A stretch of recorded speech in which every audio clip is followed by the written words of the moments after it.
Bienvenue dans Ose Zébrer, le podcast qui t'aide à oser, réalisé pour et par les zèbres. C'est une aventure, un lieu de rencontre et d'exploration.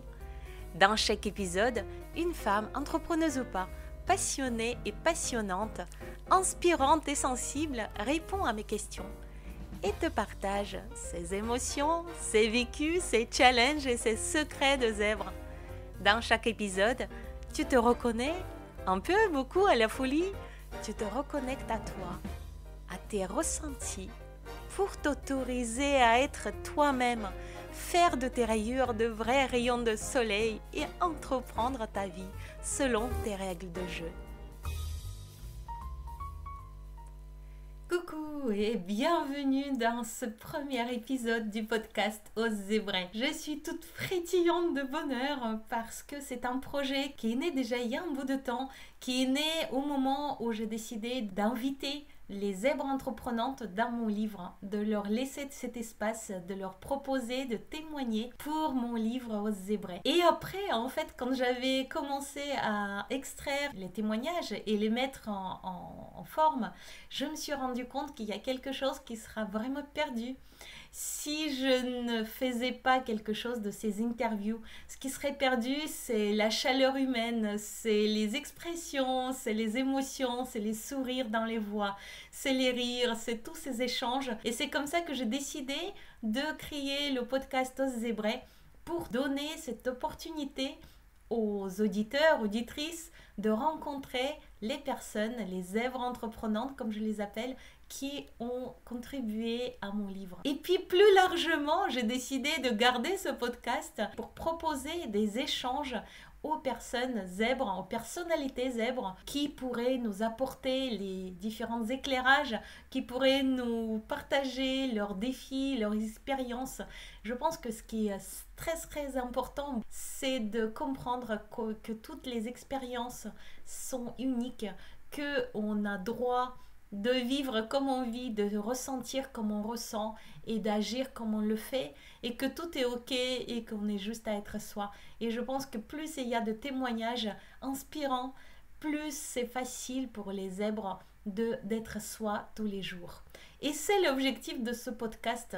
L'objectif de ce podcast, c'est de montrer différentes facettes, différentes voies possibles de notre zébritude. Dans cet épisode, tu rencontreras Sophie, qui est une personne inspirante, et c'est d'ailleurs Sophie qui m'a inspiré la création de ce podcast en partie. C'est pour ça que j'ai décidé de commencer, d'inaugurer quelque part ce podcast avec cet épisode. Je te souhaite une très bonne écoute. Et Sophie, la première question, ça devient sérieux. Quels sont les éléments chez toi qui font penser que peut-être t'es zèbre, peut-être t'es HP, peut-être t'es hypersensible, ou tout à la fois, ou en tout cas atypique, ou que tu te reconnaisses dans ces descriptions que je peux donner, ou les descriptions que tu as pu lire des zèbres? Qu'est-ce qui me fait croire que je suis zèbre avec des rayures et qui sautille partout dans la prairie? Il y a l'élément, j'ai besoin de toucher à plein de domaines différents, tant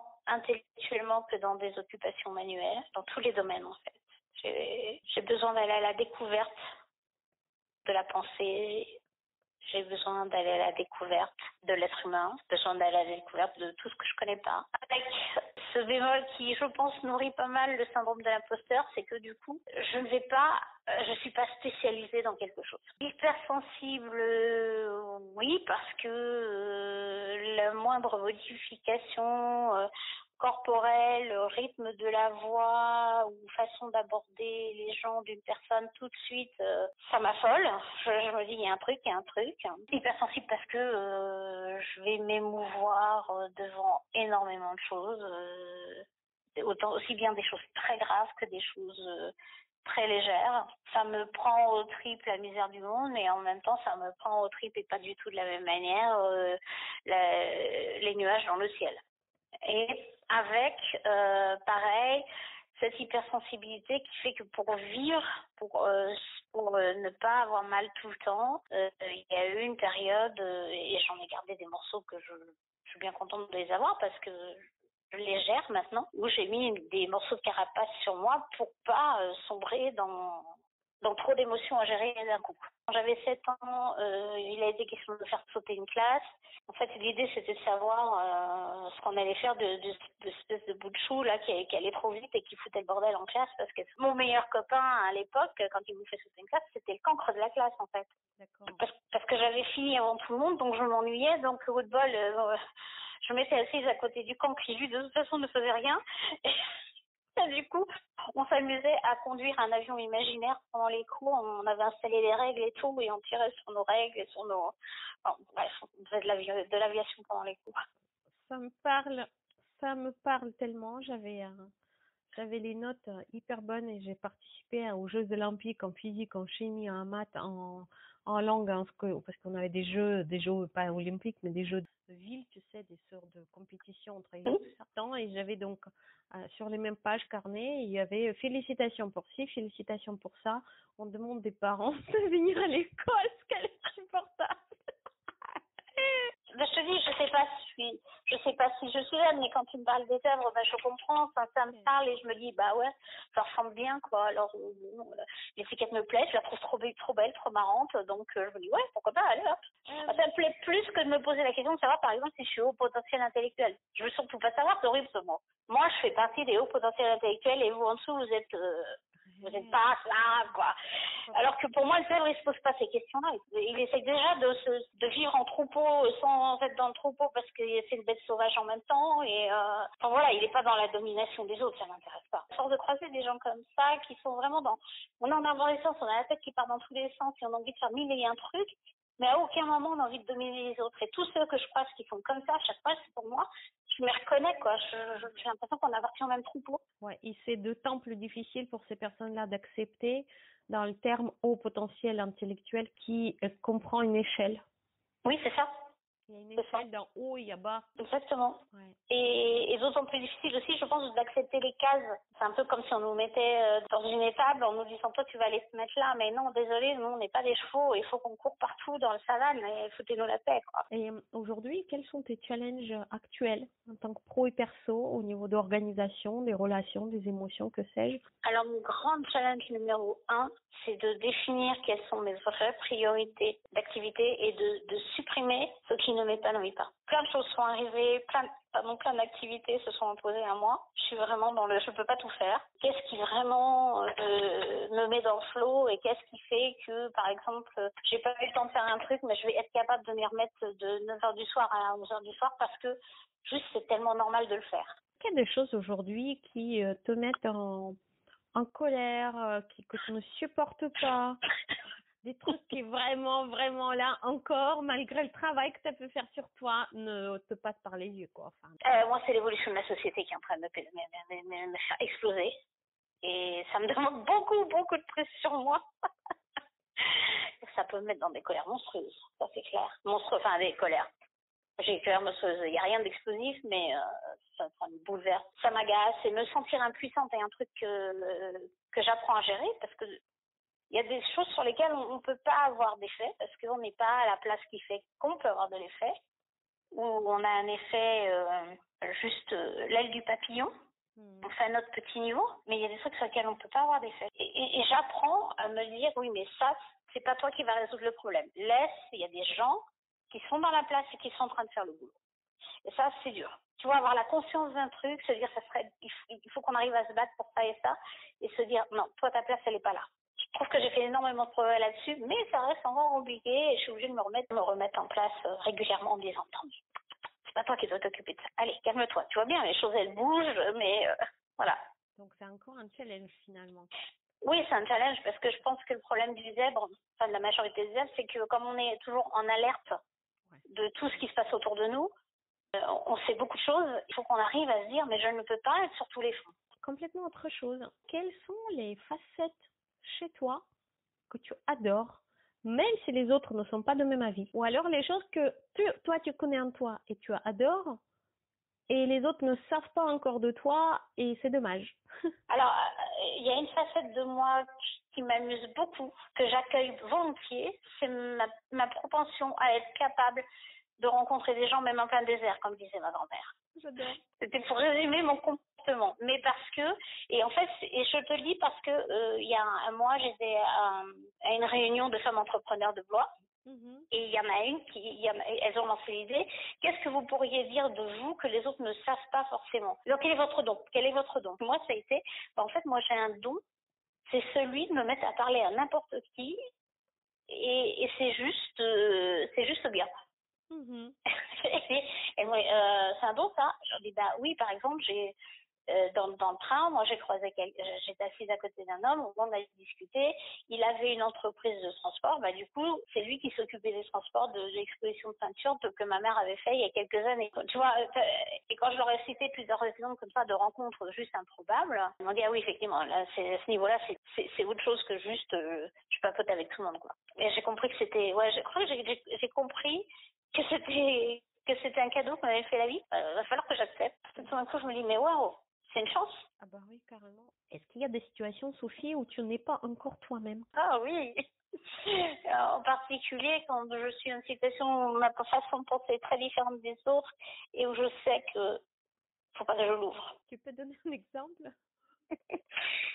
Au conseil municipal, je suis conseillère municipale et il y a des moments où je sais que il y a des choses que je voudrais leur dire mais ça sert à rien, j'ai des murs en face de moi. Et du coup, je me sens moins que moi. Est-ce qu'il y a des facettes de toi ou des aspects de toi qui t'empêchent encore de t'aimer toi-même? Oui, tout ça. Je m'en suis tellement voulu et je m'en veux encore d'avoir à un moment donné négligé mon corps. Ça a vraiment été une grosse problématique chez moi et ça se calme petit à petit parce que je fais des choses pour moi. Okay. Est-ce qu'il y a des choses que tu as essayées, qui ont spécialement fonctionné avec toi dans la découverte de ta zébritude, dans le cheminement, des conseils à donner aux autres zèbres? Moi, un truc vraiment qui m'a fait découvrir ma zébritude, parce que moi, ça me parlait pas du tout. D'abord, ça a été de faire le test complètement sur ton site. J'étais interpellée par le mot zèbre, et puis j'avais lu un peu ton site, et je me suis dit, ah, ça m'interpelle quand même. J'ai fait le test, et là, j'ai dit, ah ouais, alors donc, moi, je serais comme ça. Ok, ça colle. Et après, le fait d'avoir fait aux zébrés, ça m'a libérée, en fait. Ça a été tout d'un coup. Ok, je suis éclectique, mais il est où le problème? Et ça m'a vraiment libérée. Ça m'a libérée d'oser assumer mon éclectisme. Ah ouais, alors ça a été énorme. À un moment donné, de me dire, parce que je me suis mis tellement de barrières pendant longtemps en me disant, ah non, ça, faut pas que je le montre, cet aspect-là, parce qu'un tel, ça va le mettre mal à l'aise, parce que je maîtrise, et lui pas, donc faut pas que je le montre. Ou alors, faut pas que je montre que ça m'intéresse, parce que, enfin, à tout le temps mettre des barrières partout.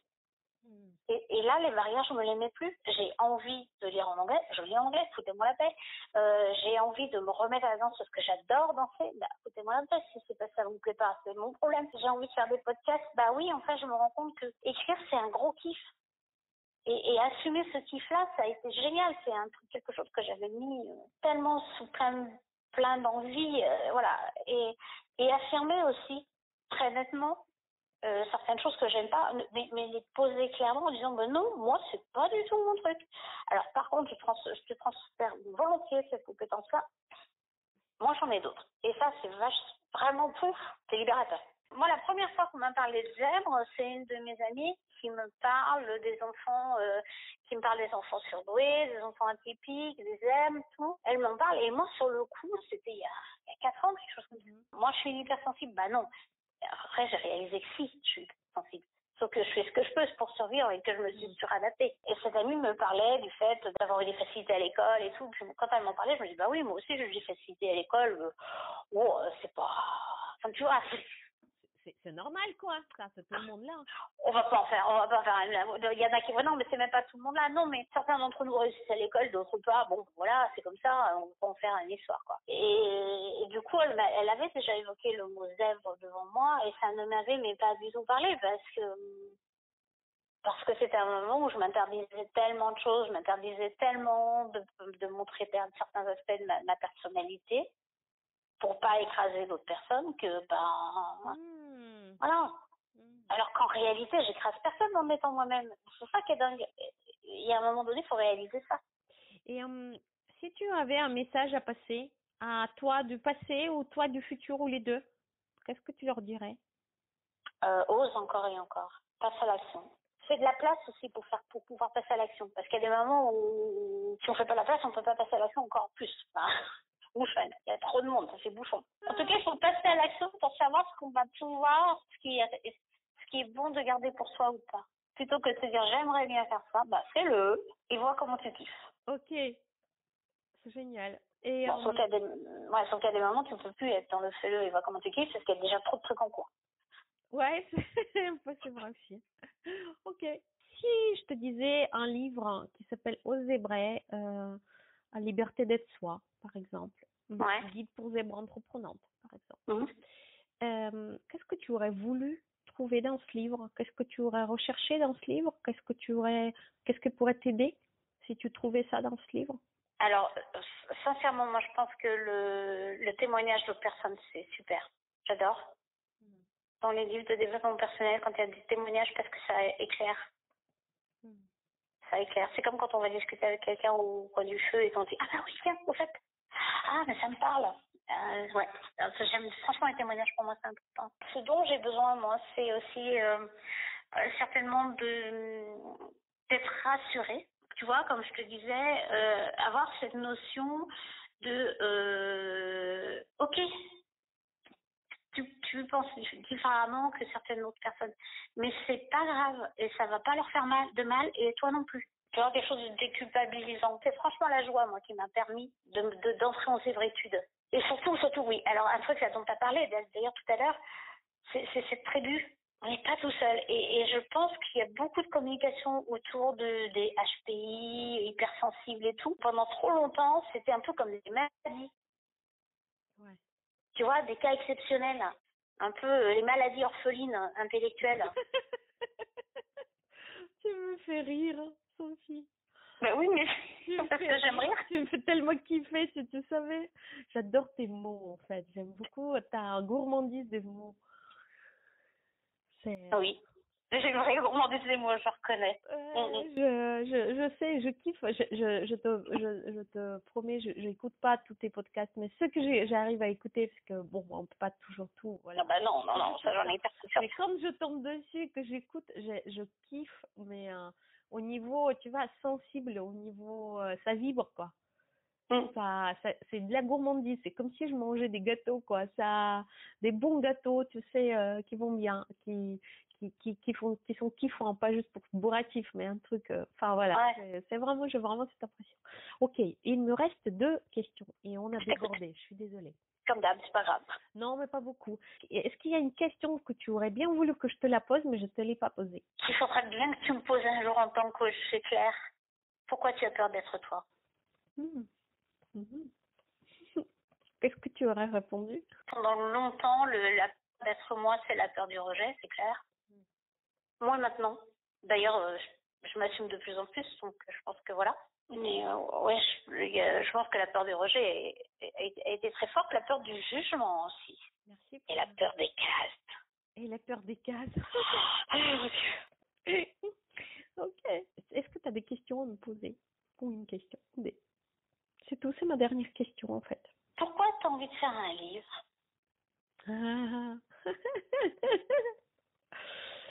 Pourquoi j'ai envie de faire un livre? Eh ben pour libérer la place, je pense, libérer la place chez moi de tout ce qui veut encore venir après. Et pour impacter plus, parce que je pense que, comme tu dis, en fait, on n'est pas seul. Et plus on est nombreuse, cette tribu est nombreuse, plus on se sentira en sécurité et kiffant, en fait.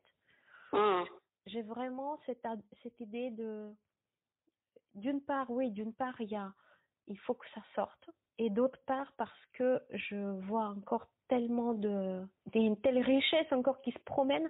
C'est comme si autour de nous, il y avait des bulles de bonheur, mais qu'on ne les voit pas. Tu vois, comme s'il suffisait de les saisir et les avaler peut-être, tu vois, ou éclater, tu vois, pour être bien. Et en fait, on ne les voit pas. Et je me dis que j'ai envie de dire, crier tout le monde, Rébé, la bulle, elle est là, elle est là, elle est là, elle est là. Je fais, attrape ça. Peut-être que, voilà, un peu comme ça. Et oui, faire grandir les tribus. justement, parce que je pense qu'on est beaucoup, alors en fait, je pense qu'on est beaucoup plus nombreux que ce qu'on dit aujourd'hui. C'est juste qu'il y en a plein, en fait, qui étaient tellement hors normes qu'on leur a dit qu'ils étaient vraiment cons, nuls, rigides, froids, et tout, et ils ont cru. Et en fait, ils ont cru, et c'est juste pour ça qu'on ne sait pas qui ils sont. Oui, je suis d'accord. Et je pense que chez les hypersensibles, il y a énormément de gens froids. Oui, mais parce que l'armure, on en a besoin pour survivre. Exactement. Et c'est pour ça que j'en ai parlé plusieurs fois, moi, de cette armure que j'ai mise sur ma sensibilité, parce que sinon, mais... Oh. C'est mon cas, en tout cas. Je sais qu'aujourd'hui, si j'arrive à pleurer en entretien ou, tu vois, et dire ça me fait de l'émotion, c'est un gros travail sur moi. Ah bah, comme je te comprends. Le dire et le sentir et le montrer, et en plus le montrer en groupe, parce que ça m'arrive régulièrement maintenant en groupe avec des gens qui me connaissent même pas parfois. Et en fait aujourd'hui, j'accepte, mais ça a un chemin, ouais. Et avant j'aurais tout fait surtout pour qu'on ne le voit pas. Et j'aurais été rigide et on avait peur de moi chez Ikea. Il y en avait qui ne me connaissaient pas, qui m'approchaient, qui pensaient vraiment que j'étais un monstre. Et mon équipe m'écrivait des lettres. Et c'est mon équipe qui a dit non mais vous rigolez ou quoi, c'est juste vous connaissez pas, vous comprenez rien en fait en gros.